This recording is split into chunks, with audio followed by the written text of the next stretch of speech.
Le gouvernement, déjà, est-ce qu'il prépare secrètement un nouveau confinement? Ou est-ce que c'est exclu? Nouveau confinement, c'est exclu? Non, rien n'est exclu. Nous nous battons contre un être vivant et il faut utiliser toutes les armes qui sont à notre portée.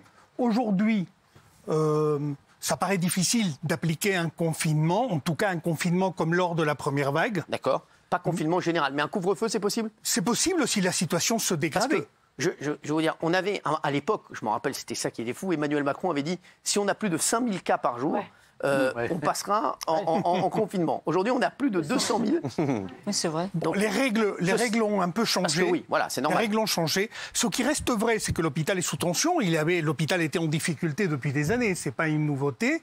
Donc, il pleut sur du mouillé. Donc l'hôpital aujourd'hui est encore plus en difficulté, sur une difficulté structurelle.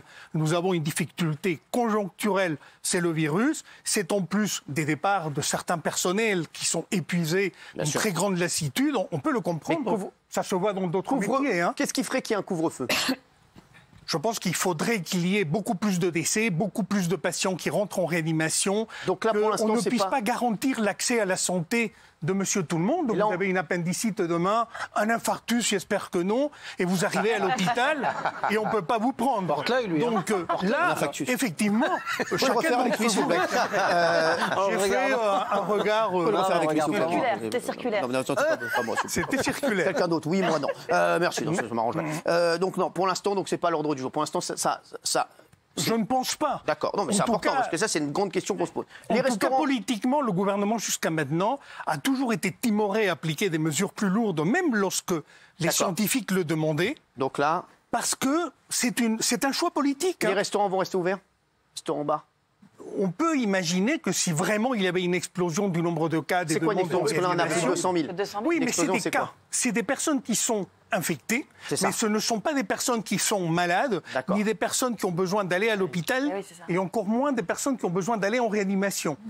Donc, pour le moment, la situation est plutôt favorable dans ce sens-là. Donc, sur la première question, vous l'avez compris, pas de confinement, voilà, a priori, à moins d'un drame. Parce que les réanimations, je crois que la France peut accueillir jusqu'à 9000 réanimations, et là, on en a 3008. C'est ça, le vrai signal, c'est 3008 sur 9000? Alors, en fait, la France, normalement, a 5 ou 6 000 lits de réanimation. 5717. On pourrait monter jusqu'à 12 000. Ouais. D'accord. Le problème, c'est que monter, c'est pas le problème, c'est pas les lignes et les ventilateurs. La France est riche. Acheter des lits, construire des murs, mettre des ventilateurs, c'est pas le souci. Le souci, c'est le personnel. Ouais. Un lit de réanimation consomme énormément de personnel, des médecins, des infirmières, des aides-soignantes, tout un système logistique.